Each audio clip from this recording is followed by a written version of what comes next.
Alright mga idol, maaga tayo pumasok. Kung maaga pumasok, maaga ka rin uwi. Ganun lang yun. Dating mo sa hospital 6:30, uwi ka 2:30.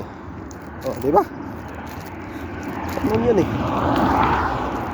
Ako na mag-adjust ng oras ng pasok ko. Kasi dito pag 7 na, napakahirap tumawid sa kalsada. Napakahirap. Kaya gagawin natin, pasok tayo maaga. Pag maaga ka pumasok, maaga ka rin makauwi. Pag maaga ka magising, dapat maaga ka matulog. Pero kung late ka matulog, saka maaga ka nagising, problema mo yun. Pusang galay. Merry Christmas pala sa lahat ng mga kamag-anak ko dyan Pilipinas. Christmas sa lahat kaibigan natin all over the world. Christmas. Dati yung hospital, yung gate dito lang, yan. Ngayon doon na sa dulo. Doon na, layo na.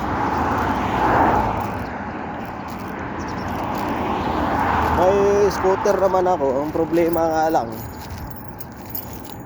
ayaw dalhin sa labas kasi nga ayaw pang mamatay mga idol. Ayaw pang mamatay kasi dami tayong babayarin. Bayaran muna natin yun. Kaya tiisin muna natin ang ganito. Yung kontrata dito 1 taon lang naman eh. Kaya saglit lang yan. Tiisin muna natin ganito, lakad-lakad. Pero problema ako nito, pagdating yung tag-init, yung summer, eh ngayon winter, malamig pa. So wala pang masyadong problema kasi malamig pa eh.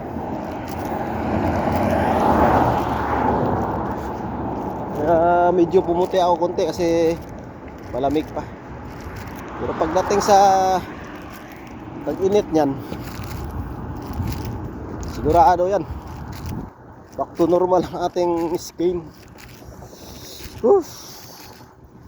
Lamig. Sanay tayo sa lakad kasi idol. Kahit sumasakit yung paa natin sa lakad,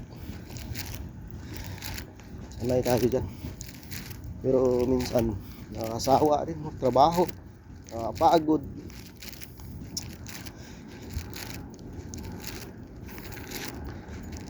Kaya tsaga-tsaga muna tayo ha.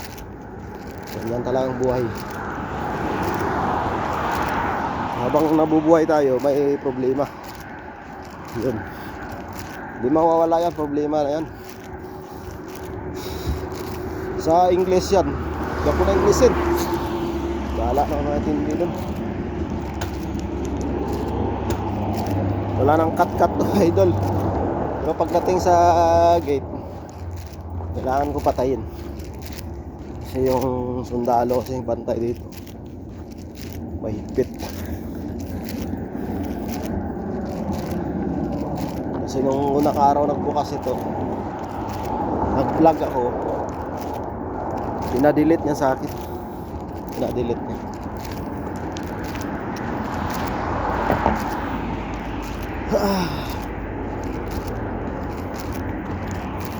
Exercise tayo araw-araw dito sa hospital. Dito. Pagdating sa loob, lakad. Pag-uwi, lakad. Puro lakad na lang.